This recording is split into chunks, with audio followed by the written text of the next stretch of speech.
George Jones and Tammy Wynette, country music's golden couple, weren't just singing about heartbreak, they were living it. On stage they were electric, their voices blending into something bigger than themselves. Every duet felt like a promise, every lyric a confession. Together they became the face of true country devotion, the kind that made fans believe love could survive anything. But behind the curtain, the reality was far darker. The endless touring, the pressure to stay perfect, and the weight of public expectation pushed them to the breaking point. They smiled through pain, performed through addiction, and clung to each other even as the bond was tearing them apart. Fame didn't save them, it consumed them.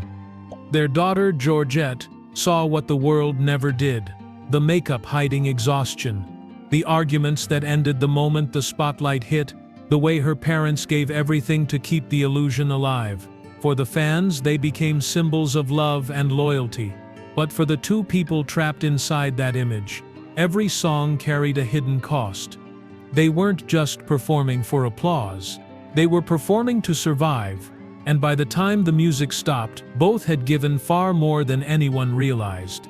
Before they became legends, George Jones and Tammy Wynette were survivors. Both were born into worlds where music was less a dream than a lifeline. George grew up in East Texas during the Great Depression, one of 8 children in a family that scraped through every week. His father, a hard man shaped by poverty and drink, taught him early that music could quiet the noise in a room. By the time George was 9, he was singing on street corners for coins, his voice already carrying the ache that would define him. In those early years, he learned 2 things: that people would listen when he sang, and that loneliness never truly left. Tammy's story began in the cotton fields of Mississippi. Her family had nothing but faith, hard work, and the will to endure. She married young, hoping for stability, and instead found more struggle. Between raising children and working as a hairdresser, she kept a small transistor radio beside her, singing along to Patsy Cline, and dreaming of Nashville. Her voice had warmth and hurt in equal measure, the sound of a woman who had already lived what she would one day sing. By the early 1960s, both were clawing their way through the same uncertain industry. George had recorded his first hits, but spent most nights on the road, trading applause for sleep. Tammy was driving from salon to studio auditions, sometimes sleeping in her car outside Nashville stations that refused to let her sing. The odds were stacked against her, yet she refused to quit. Fate began moving them toward each other long before they met. The Nashville circuit was small, built on smoky bars, radio shows, and endless drives between towns. Both carried the same hunger, not for fame, but for validation. Their songs spoke the language of working-class America: love, faith, loss, and pride. By the time the decade reached its midpoint, both names were climbing the charts, and whispers were already calling Tammy the next Patsy Cline. Neither could have known that their greatest triumphs and deepest wounds would come from the same stage. The dream had begun, and for a moment, it seemed to be everything they'd fought for. But behind every note of success waited the shadow that would test how much either of them could endure. By 1967, Nashville had crowned new stars, but few carried the kind of truth George Jones and Tammy Wynette brought to a song. George was already a household name, his reputation equal parts brilliance and chaos. He could make audiences cry with a single line, then disappear for days afterward. He was restless, unpredictable, but unmatched. Tammy, still rising, had just released Apartment Number 9, and was winning hearts with a voice that felt lived in. She sang like someone who knew what heartbreak cost. Their first meeting wasn't planned. Tammy had been touring with another artist when George stopped by backstage. He'd heard her record and wanted to meet the woman behind it. He was older, famous, and complicated. She was young, determined, and disarmingly sincere. The chemistry was immediate. Those around them said it wasn't just attraction, it was recognition. Both had come from hardship, both had fought their way out, and both carried a loneliness that music only temporarily silenced. George began inviting Tammy to join him on the road. Promoters noticed the effect instantly. The crowds leaned closer, the duets drew thunderous applause, and even in rehearsals there was something magnetic about the way their voices blended. It wasn't rehearsed harmony, it was instinct. When they sang, one voice carried pain, the other redemption, and together they created a sound that felt like confession. Tammy's career was rising fast, but the connection with George gave her work a new depth. Off stage, their friendship deepened into something harder to define. He was charming when sober, childlike when drinking, but always kind to her. She admired him, pitied him, and slowly began to love him. Nashville whispered that they made sense together, two opposites balancing each other's extremes. In 1968, they recorded "Take Me," a duet that captured the tension of their bond. Part longing, part plea. The song climbed the charts, and suddenly their partnership wasn't just musical, it was mythic. Their chemistry sold records and filled arenas, but it also blurred every line between career and emotion. Tammy was still married, but her heart was already turning toward George. For George, meeting Tammy was a turning point. She represented steadiness, the kind he had never known. For Tammy, he was danger and tenderness all at once, the storm she thought she could calm. What began as collaboration was becoming something deeper. By the time they performed together on television for the first time, fans didn't just hear their voices, they saw a love story unfolding in real time. The industry called it fate. Those who knew them better called it the beginning of a beautiful disaster. When George and Tammy married in 1969, Nashville celebrated as if the genre itself had found its royal couple. Country music, built on stories of heartbreak and redemption, finally had its living embodiment. The magazines called them the king and queen of country, and for a time it seemed true. Their wedding photos filled the front pages, their smiles flawless, their eyes hopeful. Behind those smiles, however, the weight of expectation was already pressing down. The record labels saw opportunity. Executives scheduled duets before the honeymoon ended, turning their marriage into marketing gold. The first releases, "The Ceremony" and "We're Gonna Hold On," weren't just songs, they were soundtracks to an image carefully crafted for the public. Perfect love, perfect faith, perfect partnership. Every interview reinforced the illusion. George was the reformed wild man, saved by love. Tammy was the devoted wife who could tame him with patience and grace. It worked. Audiences fell in love with them all over again. Tickets sold faster, radio play doubled, and television producers competed to feature them. Their chemistry seemed effortless, their laughter rehearsed yet genuine enough to convince anyone watching. When they sang together, they didn't just harmonize, they performed the idea of marriage itself. For fans, they were living proof that love could conquer chaos. But away from cameras, the cracks were forming. The constant travel, rehearsals, and interviews blurred the line between reality and performance. They couldn't have an argument without headlines.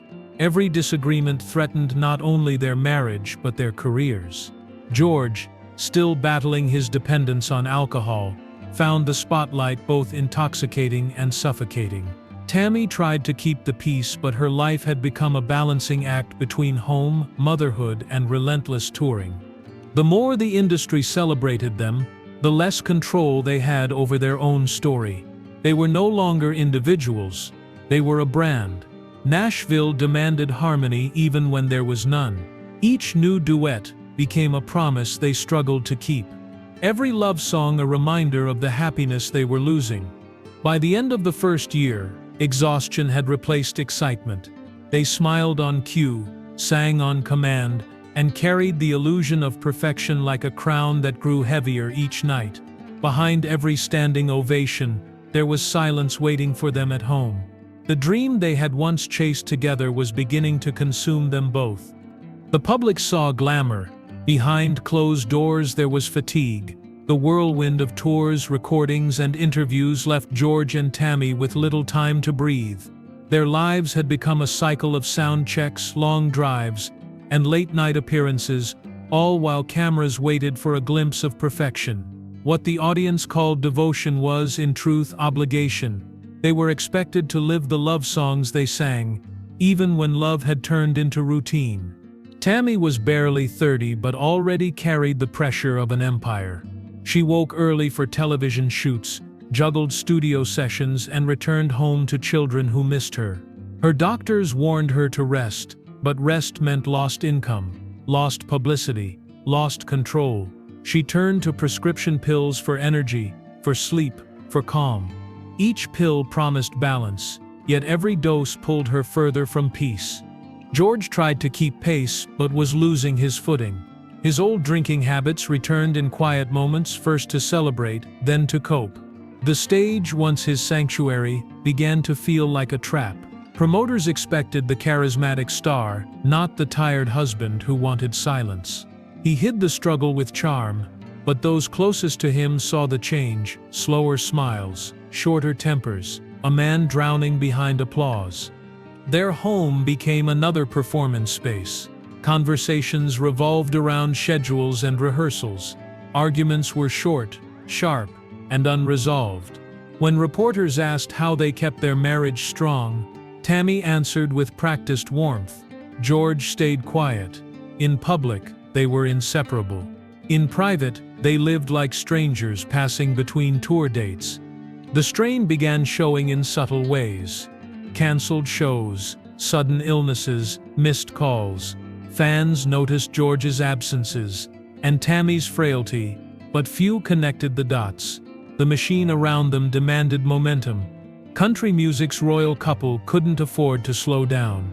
Each new song carried the same haunting undertone: love-tested, love-strained, love on the edge. They sang as if holding on to each other through melody alone. But the illusion was slipping. The very music that had bound them together was now the chain neither could break. By the early 70s, their music had become the diary they could no longer keep. Each lyric, each line, felt less like art and more like confession. When George and Tammy stepped into a studio, the walls carried tension. Producers described an energy that was magnetic but fragile, as if one wrong word could shatter it. Their duets were recorded with precision and pain, voices blending perfectly even when hearts were miles apart. The hits kept coming. "We're Gonna Hold On," "The Ceremony," and "Two-Story House" painted pictures of endurance and devotion, but behind those love songs were tears, exhaustion, and long nights spent apart. The irony wasn't lost on anyone close to them. The music that sustained their fame was feeding the distance between them. Every performance forced them to relive the story they no longer recognized. George's drinking was worsening. He began missing sessions or arriving late. His voice still flawless, but his spirit hollow. Producers learned to record quickly, capturing magic before the moment slipped away. Tammy often sang alone. Her voice layered over his later, creating the illusion of closeness through editing. The fans heard harmony. In truth, the two voices were rarely in the same room. Tammy's health continued to falter. The demands of touring left her dependent on medication to keep functioning. She didn't see it as addiction, only as survival. Painkillers kept her moving when her body begged to stop. The more her image was praised, the more she felt trapped by it. She couldn't show weakness without risking everything she'd built. Their songs mirrored the cycle. "We're Gonna Hold On" wasn't just a single, it was a plea. Each time they sang it, the line between fiction and reality blurred further. Fans wept for the beauty of the music, unaware that they were listening to a couple holding their marriage together with melody and memory. Industry friends whispered that the partnership was strained, but no one intervened. George and Tammy still drew crowds, still sold records, still embodied the myth that Nashville needed. Their label executives called them irreplaceable. Neither realized that meant disposable once the story stopped selling. Behind the curtain, the descent had already begun. The applause still came, but it no longer healed. It echoed through dressing rooms filled with silence. For George and Tammy, success no longer meant triumph. It meant survival. Two voices trapped in songs that had started as love stories and ended as reminders of everything they were losing. By 1974, the foundation had cracked. What began as a partnership built on faith and music was now held together by contracts and appearances. Behind the staged smiles, exhaustion had turned into resentment. George and Tammy were no longer fighting for love. They were fighting to endure it. George's drinking dominated the headlines. Promoters called him unreliable. Journalists labeled him volatile. Some nights he vanished before shows, leaving crews scrambling to calm restless crowds. Other times he arrived on stage slurring lyrics one moment and delivering perfection the next. He didn't mean to disappoint her, but each mistake widened the distance. Tammy's patience, once limitless, was breaking. She had spent years defending him, but the public sympathy she carried was slowly shifting toward pity. At home, peace was rare. Tammy's health was failing, and the pills she used to stay balanced became part of her daily rhythm. Doctors warned her to slow down, but slowing down wasn't an option. The brand of George and Tammy demanded consistency, a smiling couple, singing about love they no longer recognized. Behind the music, they lived in different rooms, ate at different times, and spoke only when necessary. The love that once defined their songs now existed only through obligation. Tammy wanted stability. George wanted escape. He found it in the road where loneliness felt easier than confrontation. She found it in work, where silence was disguised by applause. Friends tried to intervene, but neither would listen. They were too deep in the cycle, too proud, too tired, too haunted by the myth that love could fix everything. The final straw came during a tour meant to save their marriage. George disappeared again, leaving Tammy to perform alone. She walked onto the stage, smiled, and sang their duets without him. The crowd cheered anyway. That night, something inside her shifted. She realized she had been keeping a dream alive for everyone but herself. When George returned, the house was empty. There were no arguments, no accusations, just absence. The separation wasn't announced with drama. It happened quietly, as if both had finally accepted what they could no longer fight. The myth of country's perfect couple was over. Yet even in their silence, they remained tied to each other, by contracts, by songs, by the memory of a love that had once felt unbreakable. The public still believed in the story. But for George and Tammy, it had already ended. When the separation became public, the reaction was immediate. Fans mourned as if a national tragedy had struck country music. Newspapers printed their faces beside headlines about heartbreak, addiction, and betrayal. For years, audiences had invested in their story. Now they wanted answers. But George and Tammy gave none. They retreated in opposite directions, each determined to rebuild a life from what was left. George moved into quiet isolation. The house felt unfamiliar without Tammy's order and warmth. Nights stretched longer, and silence grew heavier than applause. He promised sobriety again, swearing this time would be different. But the road still called, and so did the bottle. He would perform flawlessly one evening, then vanish the next. Fans forgave him because his voice remained flawless, but those closest to him saw the cost: trembling hands, hollow eyes, a man trapped in nostalgia. Tammy responded the only way she knew, with work. She filled her calendar until there was no time left to think. Studio sessions, photo shoots, and concert tours blurred into one endless routine. The makeup grew thicker, the smile tighter. Her body ached from exhaustion, yet she refused to show weakness. She believed that strength meant survival, even if it meant hiding the pain. The industry praised her professionalism without noticing the toll it took. Despite the distance, reminders of each other were everywhere. Radio stations still played their duets daily. Award shows paired their names together as if nothing had changed. Promoters still asked if they might reunite. Neither could fully escape the shadow of what they had created. Their marriage was gone, but the story had become larger than the two people who had lived it.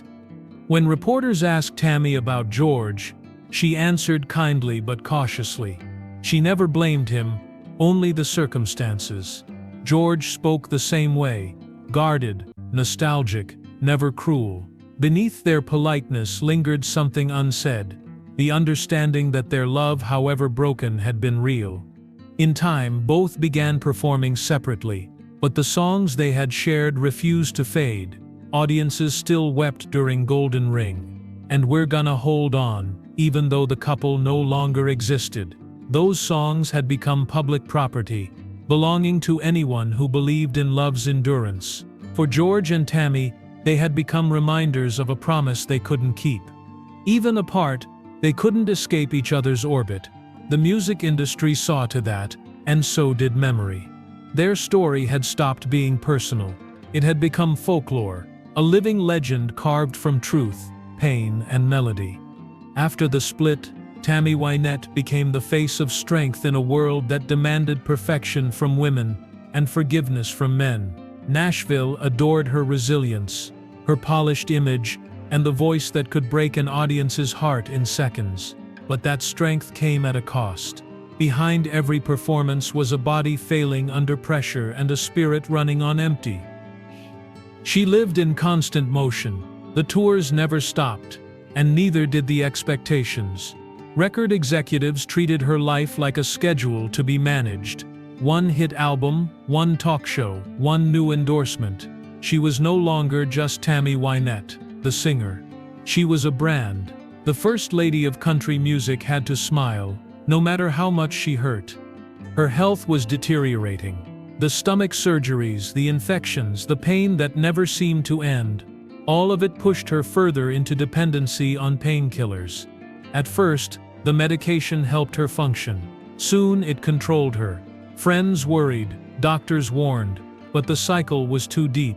Tammy saw the pills as the only way to keep moving, to keep the illusion alive. Rest meant reflection, and reflection meant breaking down. Loneliness settled into her life, like dust. The house was filled with gold records and empty rooms. She missed the sound of someone waiting for her, the quiet reassurance of belonging. The public saw a glamorous woman, adored and envied. Those closest to her saw someone living in a kind of quiet despair. Through it all, she kept working. She recorded Till I Can Make It on My Own, a song that captured her reality better than anything she'd ever written. It was a message to herself as much as to the fans, a declaration of survival wrapped in melody. The track became one of her defining hits, but few realized how literal the words were. Each year, her voice carried more ache. Her eyes told a story no lyric could soften. Yet she kept singing, believing that the stage was the one place she still had purpose. She wasn't performing for fame anymore, she was performing to stay alive. Tammy Wynette had once built her image around devotion. Now she was the embodiment of endurance. She had stood by her man, her fans, her faith, and her reputation. But the woman who sang about loyalty had learned a harsher truth. Sometimes survival means standing alone. While Tammy was pushing through pain in silence, George Jones was confronting his own downfall in public. By the late 70s, his reputation had become legend, not just for his voice, but for his chaos. He was the man who could make you cry with one song and vanish before the encore. Stories of missed shows, abandoned cars, and drunken escapades filled the tabloids. To fans it became folklore. To George it was hell. He wasn't proud of the headlines. The laughter they inspired in others masked a deep shame he carried alone. Every broken promise to a promoter or friend cut deeper. He wanted to stop drinking, but sobriety brought silence, and silence brought memories. His music had always been honest, but now that honesty was turning on him, the songs reminded him of what he had lost: Tammy, stability, and self-respect. He began spiraling further, until there was nothing left to lose. The money was gone, the shows were drying up, and his health was deteriorating. He'd become a ghost of the man who once stood at the center of country music. Yet somehow the voice remained. Even at his lowest, when his hands trembled and his words stumbled, his voice stayed pure. It was as if the pain had burned away everything except the gift that had made him famous. Then came the turning point. Friends staged interventions. Fellow artists, people who had once idolized him, began telling him hard truths. The wake-up call came when he realized the next fall might be fatal. George entered rehab, not for image, but for survival. This time it worked. Sobriety didn't come quickly or easily, but it stayed. When he returned to the studio, the songs changed. They weren't about romance anymore. They were about regret and mercy. In He Stopped Loving Her Today, he found his redemption. It was more than a comeback hit. It was confession disguised as art. Listeners heard tragedy, but George heard forgiveness. The song revived his career, and for the first time, gave him peace. Audiences saw a man who had walked through his own fire and lived to sing about it. He didn't hide from his past, he carried it openly. The wildness that once defined him had given way to humility. George Jones had found a way back, but not without scars. Every show, every lyric, carried the shadow of what he'd lost. The music had once destroyed him, now it was saving him. By the early 80s, their paths had diverged completely, yet the music refused to let them go. Every radio station, every jukebox, every country bar kept their voices alive. George and Tammy had become inseparable in memory, even if real life had long since torn them apart. The public still played their duets as if time had stood still, unaware that each note carried an ache neither singer could escape. For George, sobriety had sharpened awareness instead of easing it. Touring again meant hearing the songs that haunted him. When fans begged for Golden Ring or We're Gonna Hold On, he obliged, but the lyrics stung. The words he once sang to Tammy now echoed like apologies he could never deliver. His audiences saw nostalgia. He felt penance. Tammy, still performing through pain, carried her own ghosts. Every chart hit reminded her of the life she'd built and the one she'd lost. Her voice remained powerful, but it carried weariness. She sang with control, yet listeners could sense the fragility behind each note. In interviews, she smiled when George's name came up, but her eyes betrayed the weight of memory. She said little because there was little left to say. Their music had become a mirror that refused to fade. Each song captured the beauty of what once was, and the tragedy of what followed. For the fans, those duets were timeless. For George and Tammy, they were living reminders of a promise that fame couldn't keep. The very songs that made them immortal had also trapped them in the past. Industry tributes began framing their story as romantic tragedy. Documentaries, radio retrospectives, and magazine features painted them as symbols of love's endurance. Yet the truth was harsher. Their endurance had come at the expense of peace. They had given everything to keep the illusion alive, and now that illusion had become their legacy. In their final interviews together, they were polite but distant. The old chemistry flickered only for the camera.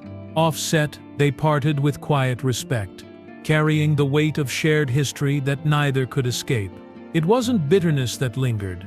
It was the kind of sorrow that comes when two people realize they will forever be defined by a version of themselves that no longer exists. Their music continued to sell. New generations discovered their duets, unaware of the cost behind the beauty. Each reissue, each tribute, kept the myth alive, the legend of the couple who turned heartbreak into harmony. But for those who had known them, the story was never about perfection. It was about the price of truth. As the 90s approached, time began catching up with both of them. Years of touring, stress, and addiction had left marks no camera could hide. They were no longer chasing fame, they were chasing peace. Yet even as their bodies weakened, their devotion to the music never faded. It was all they had left that still made sense. Tammy's health grew fragile. Multiple surgeries left her frail, but she refused to slow down. Audiences came expecting the voice that had once defined a generation, and she gave it to them no matter the cost. She sang sitting down when she couldn't stand, smiled through pain, and finished songs with tears hidden under the stage lights. Each concert became an act of courage. To her fans, she was indestructible. To those closest to her, she was barely holding on. George, now sober and reflective, began showing gratitude in every performance. The wildness was gone, replaced by humility. His concerts became quiet sermons on endurance and grace. He spoke often about mistakes, loss, and forgiveness. The same man who once sabotaged his career now used the stage to express thanks for simply surviving. His voice, roughened by years, carried a tenderness that only comes from regret, turned into wisdom. Despite their separate paths, their names remained intertwined. Whenever Tammy appeared on television, the host mentioned George. When George accepted awards, Tammy's memory hung in the room. Their story had transcended gossip.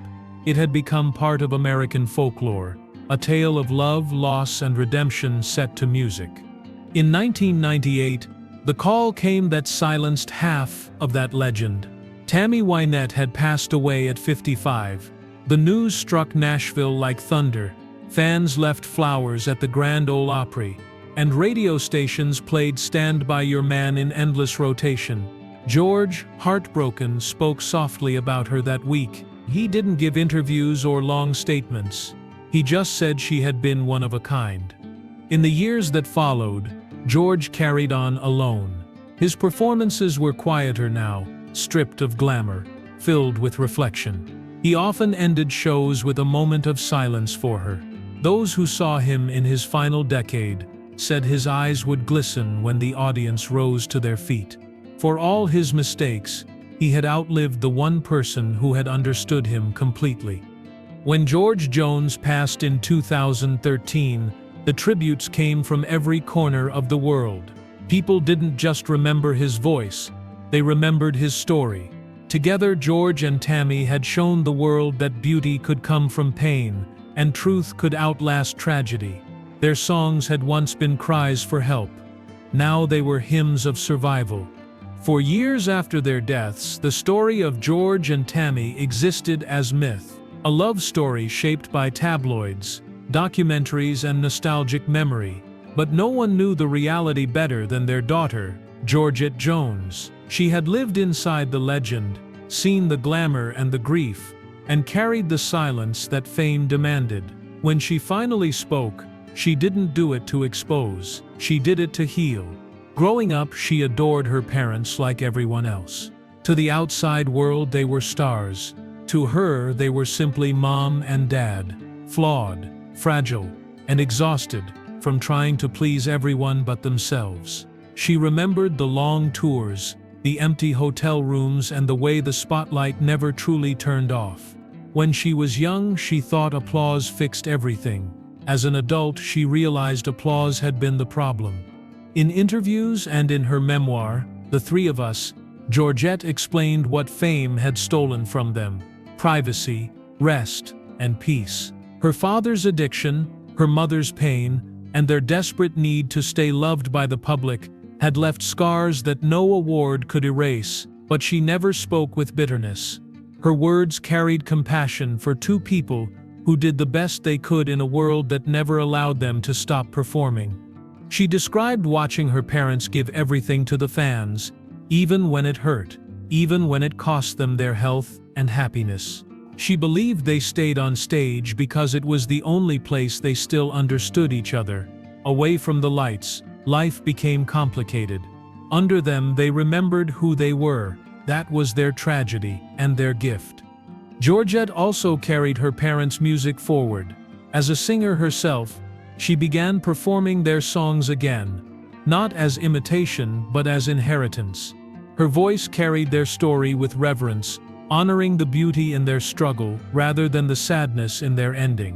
She wanted the world to remember that behind every love song there had been truth, raw, imperfect, and human. When fans approached her after shows, they rarely spoke about fame. They spoke about connection. People told her how those songs had guided them through marriages, divorces, and loss. Georgette realized her parents' greatest achievement wasn't their fame, it was the empathy they left behind. In telling their story, she didn't rewrite history, she restored it. She turned myth back into memory, reminding the world that Georgette Jones and Tammy Wynette weren't symbols of perfection. They were people who sacrificed everything to make others believe in love. And through her, their voices never truly fell silent. Decades after their voices first met, Georgette Jones and Tammy Wynette still define what country music means. Their story has become part of American memory, a reminder that truth and pain often live inside the same song. They gave everything to their craft, leaving behind more than records or awards. They left a blueprint for authenticity. In a genre built on heartbreak, they showed that heartbreak could be real. They didn't hide behind perfection or pretense. Every note they sang carried the weight of experience. When George's voice trembled, listeners heard regret. When Tammy's voice soared, they heard endurance. Together they created a sound that outlasted every scandal and every storm. You can still feel their presence in the artists who followed.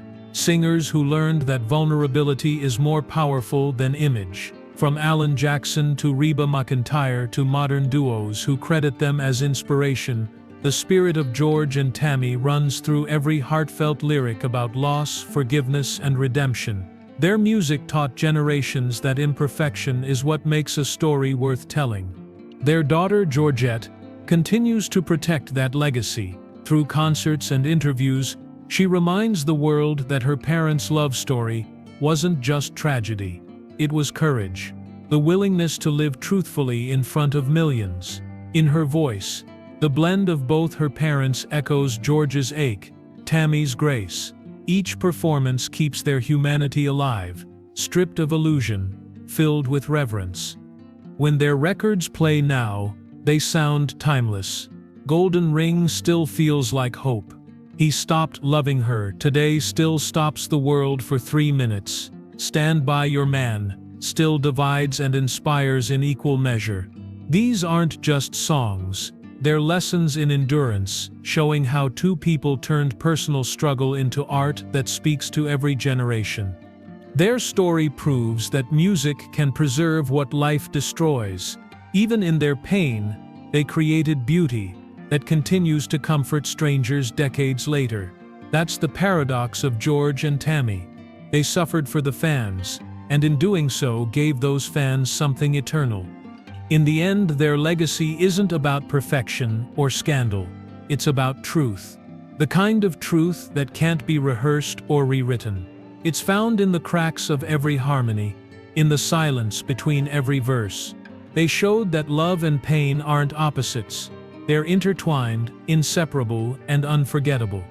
Georgette Jones and Tammy Wynette are gone, but their music remains proof that sometimes the most powerful songs come from the ones who gave everything to sing them. Their voices may be gone, but their story still sings. Georgette Jones and Tammy Wynette didn't just change country music, they changed the way people understood love, loss, and endurance. They stood on stage as symbols of devotion, even while their private world was collapsing. And somehow that contradiction made their art immortal. They were human long before they were legends. George, with his haunted tone and restless spirit, showed that regret could be redeemed through truth. Tammy, with her poise and unbreakable strength, proved that vulnerability was its own kind of power. Together they turned pain into melody, and melody into memory. Every song they left behind carries more than nostalgia. It carries testimony of the price of honesty, the cost of fame, and the beauty that survives after both. Their music continues to remind listeners that love isn't perfect, but it's worth the risk. That heartache can destroy you, and still somehow make you whole. They gave everything they had to the stage, to their fans, and to each other. And even though it broke them, it also made them eternal. For more emotional stories, check out this video.